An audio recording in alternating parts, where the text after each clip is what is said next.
Live from WRAL News Headquarters in Raleigh, your number one source for local news. WRAL News, coverage you can count on. Keep hope alive, honoring a civil rights icon and a political warrior. He kept Dr. King's dream going, and we have to keep his going. Remembering the life and legacy of civil rights icon Reverend Jesse Jackson. The growing list of evidence. Search warrants detail the items investigators recovered from a deadly crash involving a teen driver. And there they are, outside enjoying this beautiful weather. We'll talk about our warming temperatures and when we could see some rain in our forecast. The nation is mourning the death of civil rights trailblazer Jesse Jackson. Good afternoon, everyone. I'm Renee Chu. And I'm Chris Lovingood. Thank you so much for joining us this afternoon. Reverend Jackson took up the mantle following the death of Martin Luther King Jr. And Jackson is credited with paving the way for former President Barack Obama to run for and ultimately be elected as commander-in-chief. In 1988, Reverend Jackson announced one of his presidential runs right here in North Carolina. Destiny Patterson joins us live with more on Jackson's connections to the Tar Heel state. Destiny. There are many connections to North Carolina and even some right here in Raleigh. We're standing in the area of the old Civic Center. This is where Reverend Jesse Jackson spoke back in 1987. We have video of that speech. Take a look here. This is a speech where he announced his candidacy for the 1988 Democratic nomination for president. And that was one of two runs for that nomination. Take a listen to some of the things that he said during that speech. On this day, October 10th, 1987, in Raleigh, North Carolina, I officially announced my candidacy to seek the nomination of the Democratic Party for the office of President of the United States of America. Just such a strong speaker there. You can hear the conviction in his voice and the excitement from the crowd. The civil rights activist and A&T graduate was born in Greenville, South Carolina, and he rose to prominence alongside Reverend Martin Luther King Jr. Now, he worked to improve economic conditions of black communities, and he helped pave the way for a more progressive Democratic Party. Destiny Patterson, WRAL News, live in Raleigh. And I'm Laura Levine here in the WRAL Live Center, where we have been monitoring those tributes pouring in all morning long. In the last hour, Governor Josh Stein posting on social media, civil rights icon Reverend Jesse Jackson found a home at North Carolina A&T, where he launched his prolific career working to change this country for the better. And with that in mind, also North Carolina A&T this noon sharing this statement stating North Carolina A&T University students, faculty, staff, and more deeply mourn the passing of the Reverend Jesse Jackson. Our hearts, thoughts, and prayers go out to the Jackson family. And of course, we know that he is a South Carolina. He was born in South Carolina. The governor there, Henry McMaster, he says that at the appropriate time, I will direct the flags over the Capitol to be lowered to honor his legacy and memory. So, of course, we're going to continue to monitor some of the reaction here on the late Reverend Jesse Jackson. And this is just part of our coverage, right? You can learn more about Reverend Jesse Jackson's legacy, local connections, and historic speeches on WRAL.com. There you'll also find statements from the people who knew and worked with the civil rights leader, and you can find additional stories on WRAL's YouTube channel.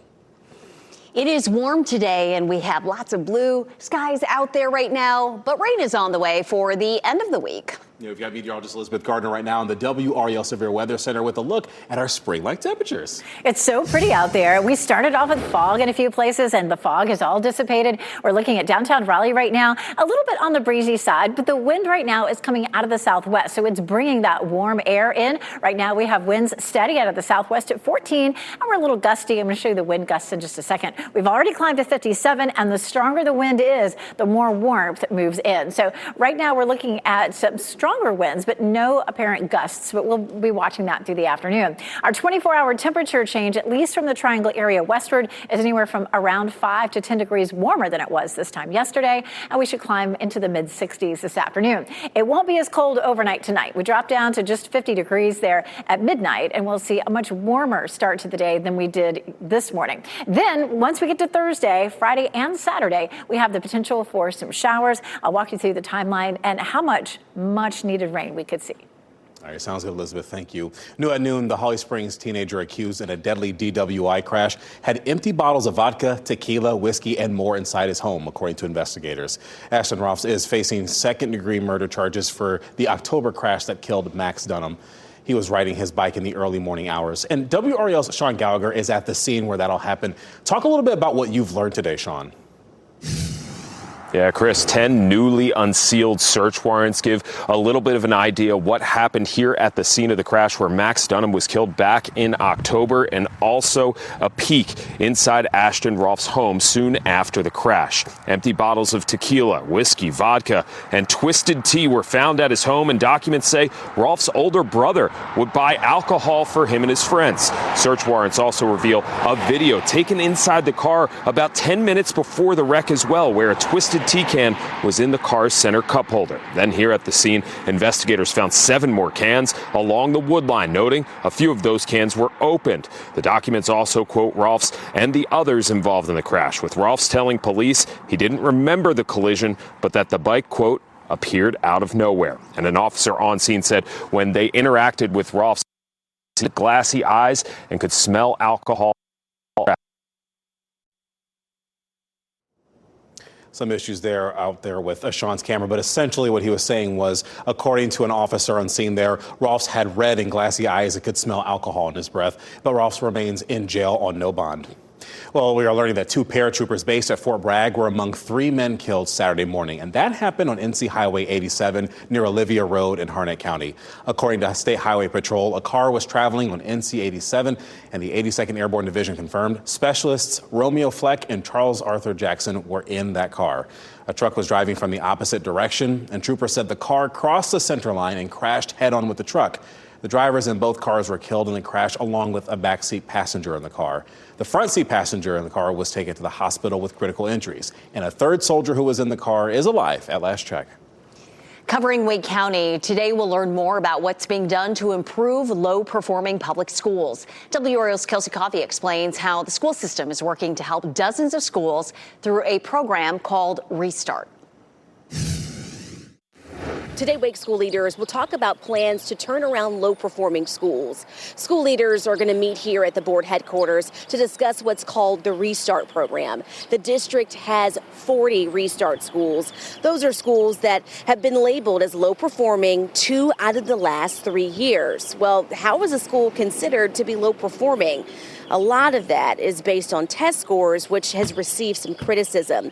Some say schools are measured too much based on test scores and not enough based on growth. WRAL education insider Emily Walkenhorst says Restart schools operate a lot like charter schools because they have more flexibility. That flexibility could be anything from shifting money that's designated for one position or type of employee and using it on another. It also includes school calendar flexibility, which is something a lot of school districts, schools have really wanted. Walkenhorst says North Carolina has more low-performing schools than many other neighboring states. And here in Wake County, a handful of schools have actually been removed from this Restart program because of some improvements. But there are a few more that have been added. Kelsey Coffey, WRAL News in Cary. Also today, the Wake County School Board will discuss the district's latest audit. The audit does not find any major compliance concerns. State law requires local governments to obtain an audit every year. The school district has faced some budget challenges this past year because of rising costs. They cut some expenses this year, including vacant positions and some heating and cooling costs. Well, you should get ready for a new fan experience at Lenovo Center. What you're seeing right here in this video, this is the new View Bar. And this project is part of the larger renovation happening inside Lenovo. The View Bar is in sections 317 through 319, and it's available to all fans. And it opens just in time for tonight's men's basketball.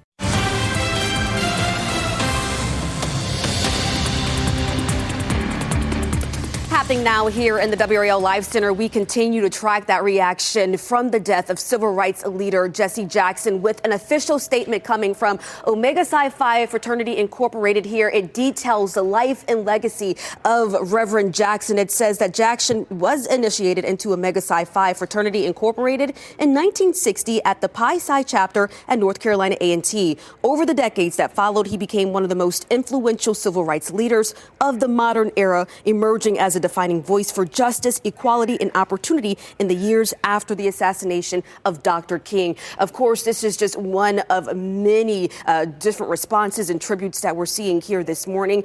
Public celebrations as well as observances are planned in Chicago as well. We'll continue to track that too. We know you well, Laura. Thank you. Today marks 17 days since Today Show host Savannah Guthrie's mother, Nancy, disappeared.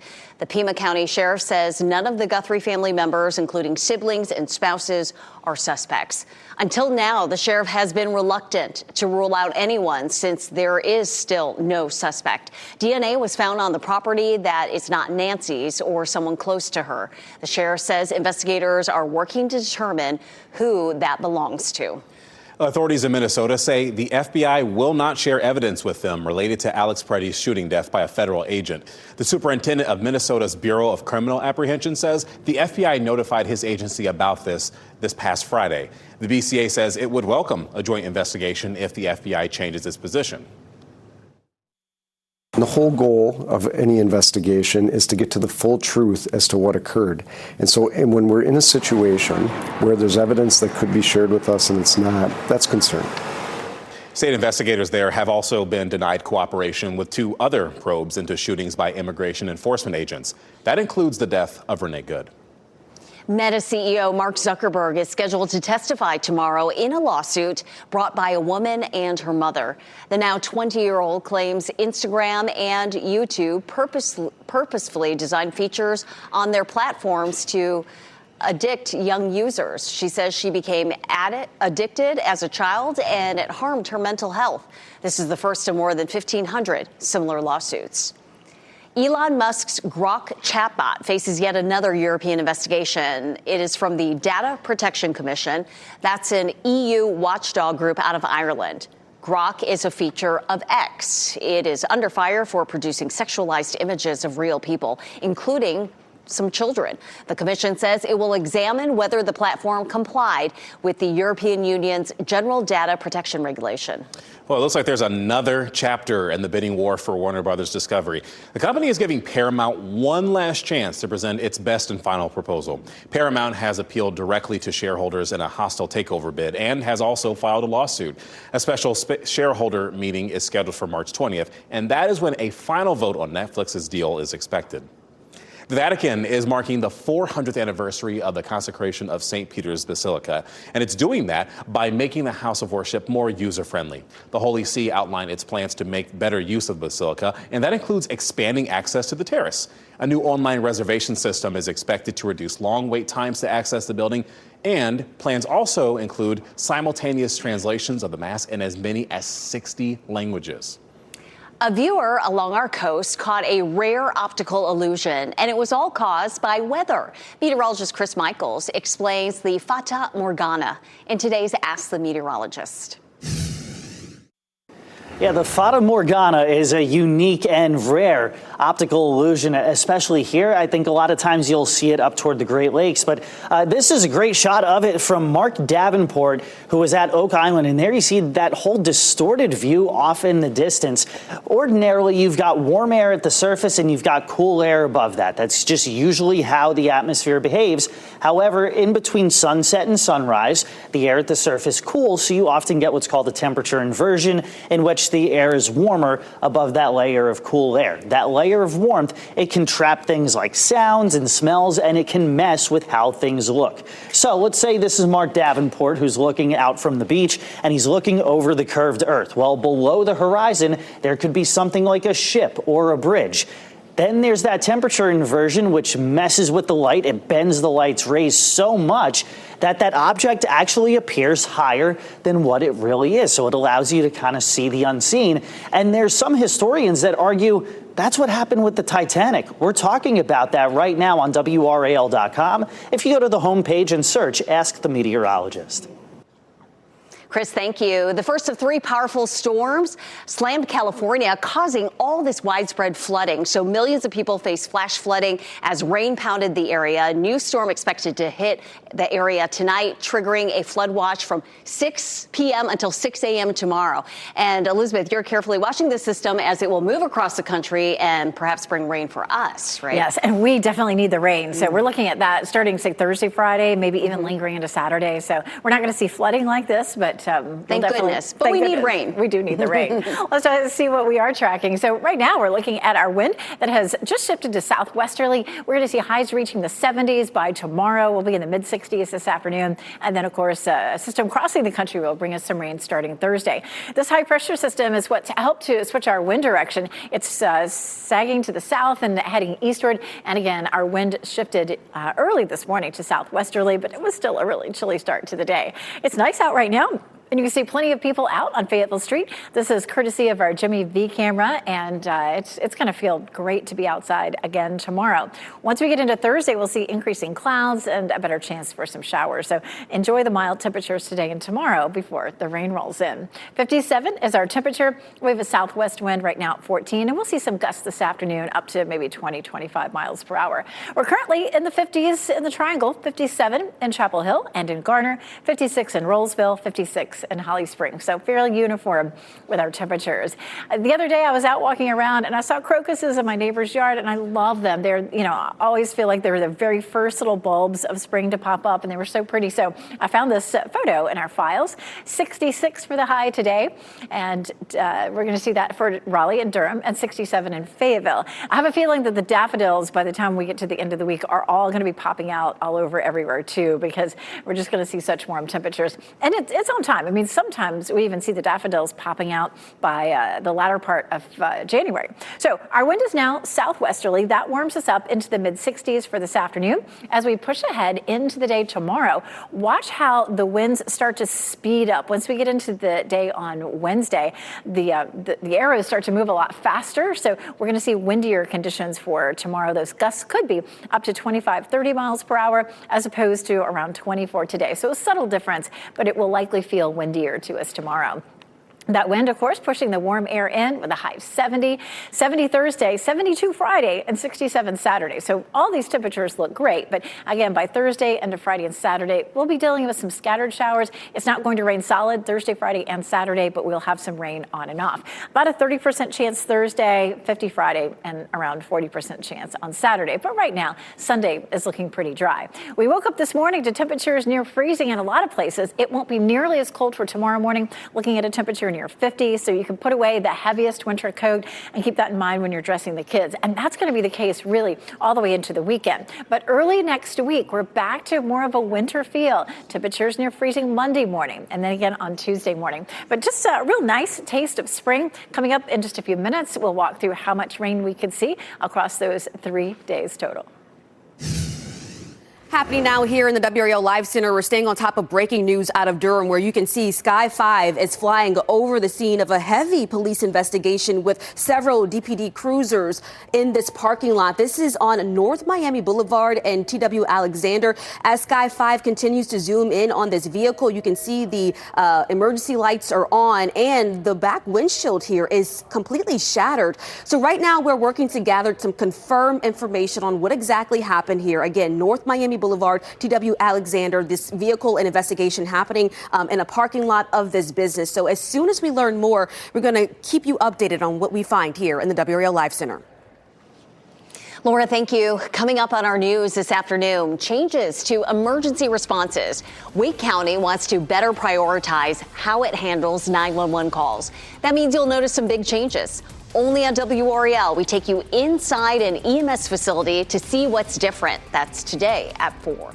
Plus, housing plan paused. Plans for affordable apartments in downtown Raleigh are on hold. Tonight at 5, where the city plans to turn to meet the need for places to live.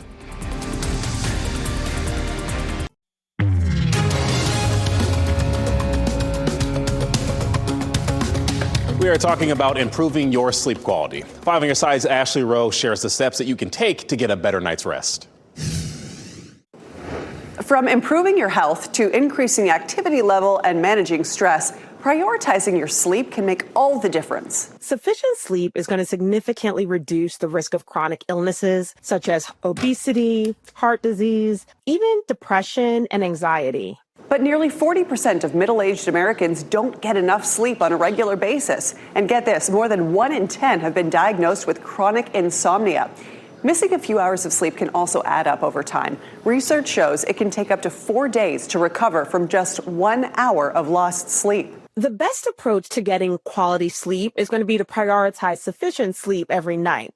Also, you want to make sure you're getting daily sunlight exposure and regular exercise to improve your sleep. And don't overlook your plate. Studies show that diets rich in fruits and vegetables lead to better rest. The right mattress also matters. Consumer Reports top rated include the Casper Snow for hot sleepers, Casper The One for affordability, and Sleep Number's P6 smart bed for customization. And it's not just adults. Poor sleep in kids and teens can be linked to poor academic performance and anxiety. Ashley Rowe, 5 on your side. Hey, just a heads up, BJ's Wholesale Club is recalling frozen salmon sold in 7 states, and yes, that includes here in North Carolina. There's concern over possible listeria contamination. The recall involves Wellesley Farms farm-raised Atlantic salmon sold in 2-pound bags. The product was sold between January 31st through February 7th of this year, but no illnesses have been reported. If you have this product, do not eat it. Instead, contact BJ's for a refund. OpenAI is rolling out new security tools for ChatGPT, lockdown mode, and an elevated risk flag system. The features aim to give people more control over data exposure when using the advanced features. Lockdown mode is designed for higher risk people, such as company executives or cybersecurity teams. It will automatically disable certain tools to block unauthorized access. Google may soon be sending cash payments to Android phone users. The company says may have to pay out as much as $135 million in a class action settlement. Google is accused of collecting user data purchased from mobile carriers, even when phones were locked or location sharing was disabled. Google has denied any wrongdoing. Eligible Android users could get up to $100 each if the settlement is approved. Paying tribute to Reverend Jesse Jackson. Coming up, his life, his legacy, and his unending pursuit of keeping hope alive. And what local, national, and world leaders are saying about the civil rights icon. Also, Durham teen shot. Why the recent rash of gun violence in that city prompted the mayor to make an impassioned plea to the community. First, here's a look at your winning North Carolina Education Lottery numbers. We'll be right back.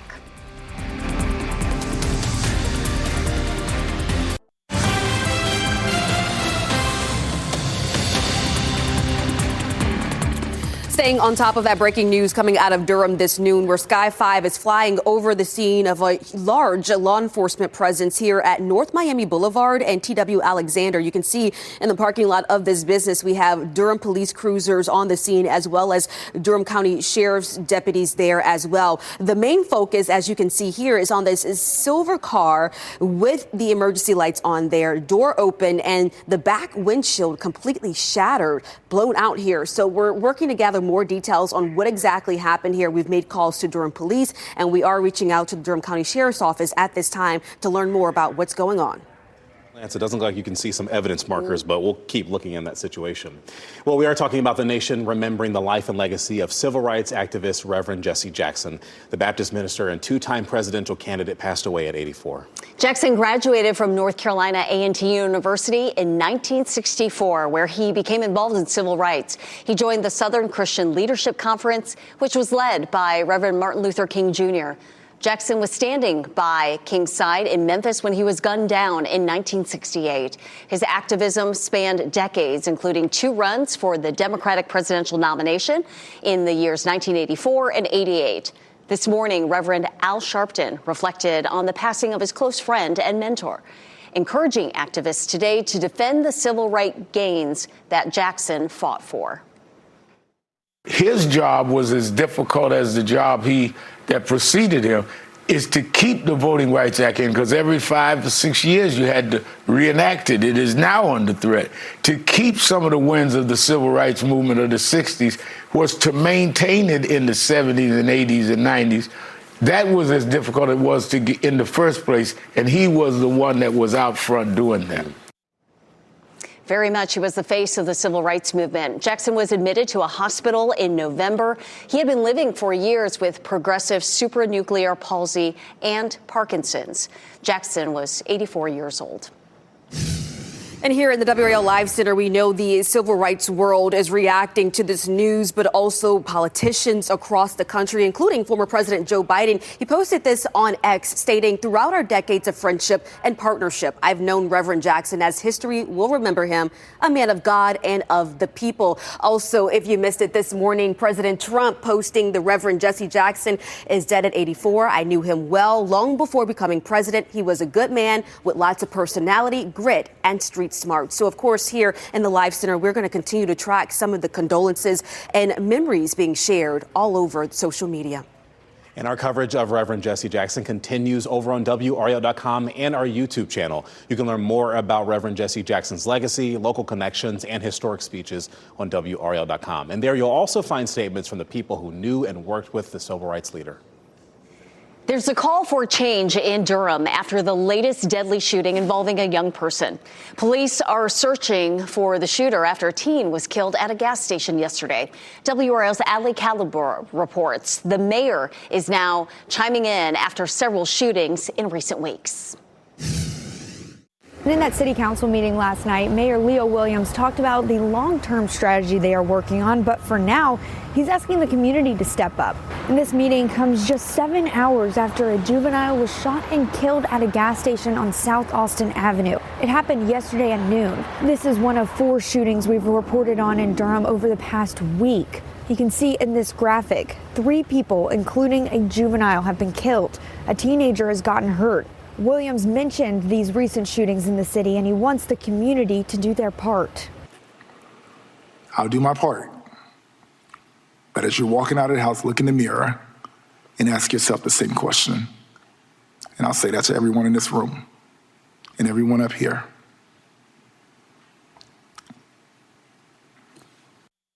And we have reached out to Durham police to find out an update on if anybody has been arrested in that shooting involving a juvenile.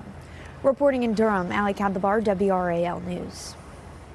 The WRAL documentary Durham Under Fire investigates how local officials are tackling the issue of gun violence in their city. You can find it on WRAL.com and on the WRAL YouTube page. We are working to learn more about a police investigation in Raleigh overnight. This video on your screen, this is from around 1:30 this morning near Crosslink Road. You can see police officers appearing to be investigating a white car. And so we're still trying to find out what specifically they were looking into and if there have been any arrests. We're also trying to learn more about a heavy law enforcement presence over in Johnston County overnight. This is video from the WRAL Breaking News Tracker on Barnes Landing Drive. That's off NC 210 near 4 Oaks, if you're familiar. Deputies were spotted investigating a car with broken window outside of a home, and we have reached out to the Johnston County Sheriff's Office for more information. The Garner Police Department is asking the community for tips about a deadly shooting last week. Joey Adams was shot and killed last Monday on Timber Drive at Vandora Springs Road.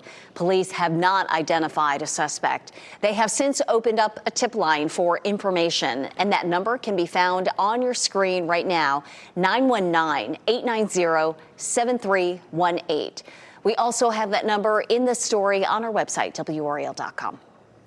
Today, the Cumberland County Animal Shelter will be handing out food, and this is happening this afternoon. The shelter has been closed to the public for a few weeks because of a virus outbreak, but there's no timeline for when it could return to normal operations. Today's giveaway will be from 2 to 4 p.m.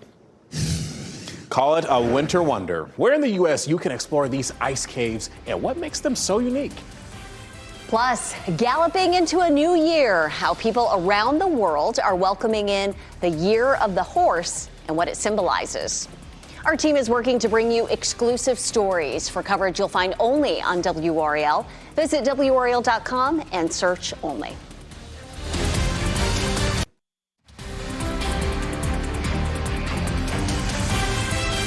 Well, this is a peaceful camera this afternoon. Your time is 12:38. We're looking at Lake Gaston on this nice Tuesday as you're watching WRAL News, available on Spectrum and the WRAL app on your TV or streaming device. Duke basketball coach John Shire and Orange County District Attorney Jeff Neiman disagree about what happened on the court after the Battle of the Blues game earlier this month. Yesterday, Neiman shared this post. He said that there's no evidence that anyone was punched in the face. Shire claims one of his staff members was punched when Carolina fans stormed the court after the Tar Heels won the game. Last night, WRAL's Chris Lee asked Coach Shire to respond to Neiman's claim that there's no evidence. I'm not going to go and circle back or get into, I don't know what was said or wasn't said or what people want to claim. But I know what happened. This has nothing to do with me wanting him to admit wrongdoing. That's not about that. It's about the public knowing that this violence didn't occur, so there aren't reprisals of more violence. WRAL has reached out to UNC campus police asking if the department has been investigating any assaults tied to the game or if they found any victims. So far, we have not heard back. We are keeping our eye out for the Olympics right now to see how the medal count is going. It looks like Norway is in the lead with 30 medals. All right, Norway. Italy is in second with 24. The U.S. is closing in, though, with 20 medals. Meanwhile, the Netherlands and Austria round out the top five with 13 and 16, respectively. We're monitoring paternal health, why doctors are raising awareness about the health of would-be dads and their impact on infants.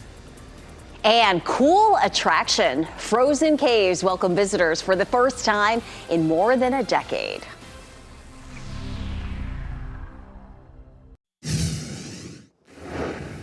Opioid overdose deaths are down significantly in North Carolina, and this is because of largely resources made available through the nationwide opioid settlement. WRAL Investigates Alex Littlehales explains what's changed in recent years. And here's a preview to his investigation that airs tonight at 6 on WRAL. These roads are the same ones Dalton Barrett grew up on. I think stigma in your community plays a factor. So small rural areas usually have higher rates of stigma against people seeking treatment. Now he's instead behind the wheel of an Edgecombe County medical van.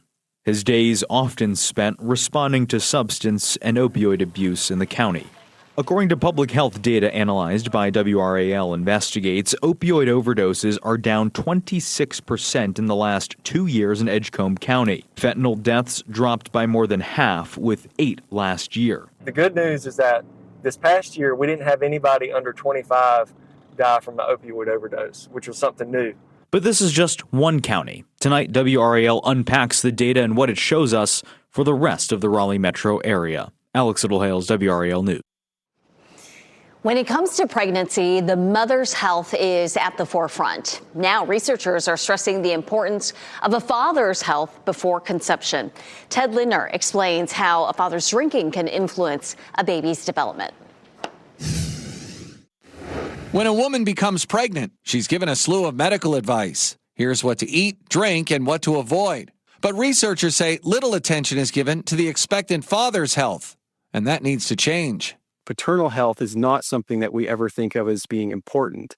And so because of this, we have a real blind spot in our understanding of developmental toxicology. Mike Golding is a professor of physiology at Texas A&M University. He says his research is studying how a father's alcohol and supplement use shapes the development of an offspring when it comes to chronic diseases, birth defects, and early aging symptoms. Alcohol has been known for years as a very potent driver of oxidative stress. According to the Centers for Disease Control and Prevention, men are more likely to binge drink than women.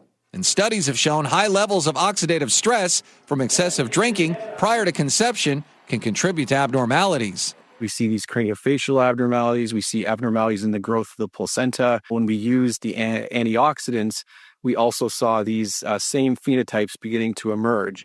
While some oxidative stress, such as exercise, can be good, Golding says the key is to find balance for those looking to conceive. The take-home message from our research is really this, is that, too much of anything is not good. You really have to be kind of in the middle for optimum fertility and to optimize the chances for a healthy pregnancy and healthy offspring.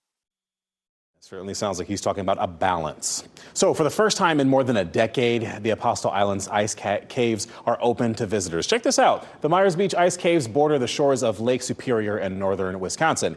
In 2015, thousands of visitors hiked more than a mile on frozen Lake Superior just to see these caves. Workers only allow visitors access if the conditions there remain stable. I don't know if I would go inside Elizabeth. I'm adventurous, but I don't know. One of those little, icicles drop down. I don't know.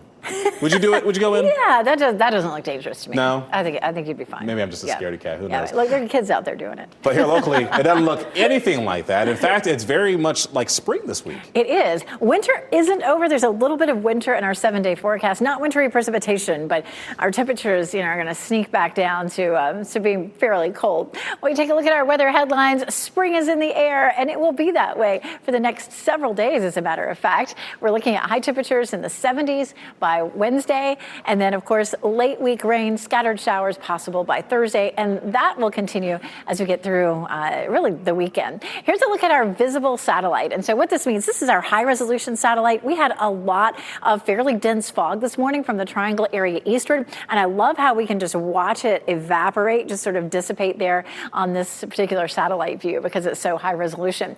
A few clouds are streaming in from the west right now. We are watching our next system starting to get developed out there, but it is not it's not fully formed at this point, but it'll continue to make its way in our direction. It will increase our clouds a little bit for tomorrow, and then we'll be fairly cloudy for Thursday, Friday, Saturday, and Sunday too. Right now, we're looking at this high pressure system helping to feed this nice warm air in. So tomorrow we'll see a high of 70 Thursday, and then 72 on Friday as this cold front gets closer to us. Typically ahead of a cold front, temperatures gradually warm up, and behind it, temperatures often just crash. With our next weather maker that comes later in the week, on Thursday, we'll see a warm front that lifts northward. This is going to bring just some very light scattered rain. There's not going to be much that we see happening on Thursday, but it will be cloudy with a chance of some showers mainly north of the triangle. On Friday, the cold front gets closer to us. At that point, we may have the potential for some isolated thunderstorms. It's been quite some time since we've had any thunderstorms.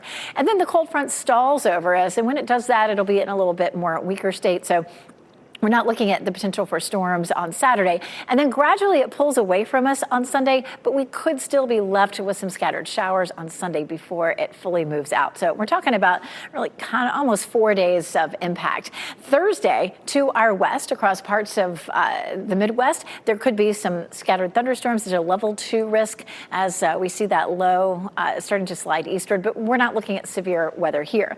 Thursday, just a 30% chance. That chance goes up somewhat on Friday and Saturday at 40 to 50%, and then again could linger into early Sunday morning too. We take a look at our potential for rainfall. Definitely as we get into Friday and Saturday, those are the days that will add up the bulk of the rain, and we're looking at 3/4 of an inch to an inch. And for reference, on Sunday we had about an inch of rain or so, so we could see that again over parts of the weekend, Friday and Saturday in particular. And every little bit of this helps us to chip away at our severe drought situation.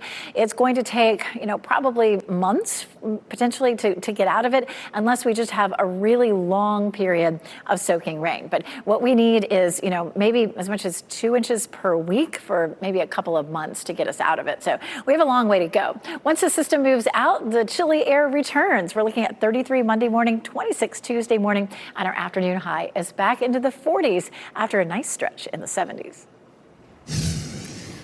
And happening now here in the WRAL Live Center, we have an update on a story in a case that we have been following for several months, where today now a federal judge has ruled that Kilmar Abrego Garcia cannot be redetained by immigration authorities. This comes, they say, because a 90-day detention period has expired and the government has no viable plan for deporting him.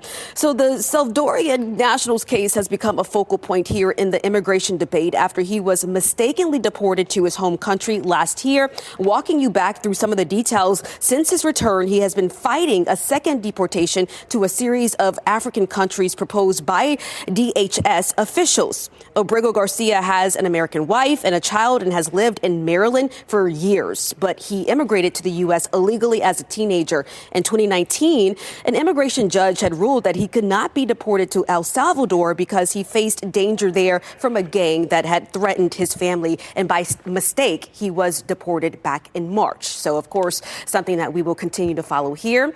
Our top stories coming up next after this break.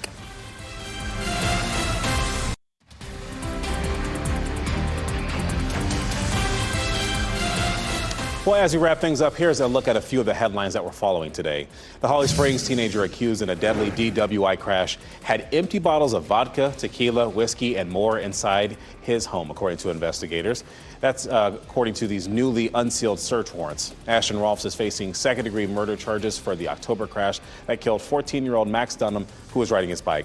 Warrants revealed video inside the car before the wreck showed a twisted tea can in the center cup holder, and Rolfs remains in jail on no bond. We are also following breaking news in Durham. Sky 5 flew over an active police presence on South Miami Boulevard near the TW Alexander area. This is in the parking lot of a dentist's office. You can see the back windshield of a car is shattered. We are asking police for more information. We will bring you updates as soon as we learn more on air and online. Today, we expect to get an update on the plans to turn around low-performing schools in Wake County. School leaders will discuss what's called the Restart program. Schools that have been labeled as low-performing 2 out of the 3 last years are eligible for the program. The district has a total of 40 Restart schools. Today marks the beginning of the most important holiday in China. Crowds gathered in Hong Kong to light and plant incense sticks as they made wishes for the new Lunar New Year. Lighting incense symbolizes purification, renewal, and respect. Every year corresponds to an animal in the Chinese zodiac, and 2026 is the year of the horse, symbolizing strength, energy, and independence. An injured seabird had an idea of where to seek emergency care after a painful injury. A cormorant was seen pecking at the door of an emergency room in Germany after a triple fishing hook got stuck in its beak. Oof. Medical staff and firefighters helped remove that hook and then treated the wound. It was later released into nature. Our pet of the day comes to us from Red Barn Rescue. Starlight lives up to her name. This superstar is lovable, smart, and eager to learn. At just 16 months old and already 57 pounds, this Shepherd Hound mix quickly picked up treadmill training and several commands. Starlight has lots of energy and thrives when given outlets to exercise and learn new things. She enjoys other dogs, but says no thank you to cats. If you're looking for an active companion who is ready to shine in a forever home, apply at redbarnrescue.com to meet this active beauty. Well, thank you so much for joining us on WRAL's Noon News on Fox 50. You can get breaking news updates anytime with our WRAL News app.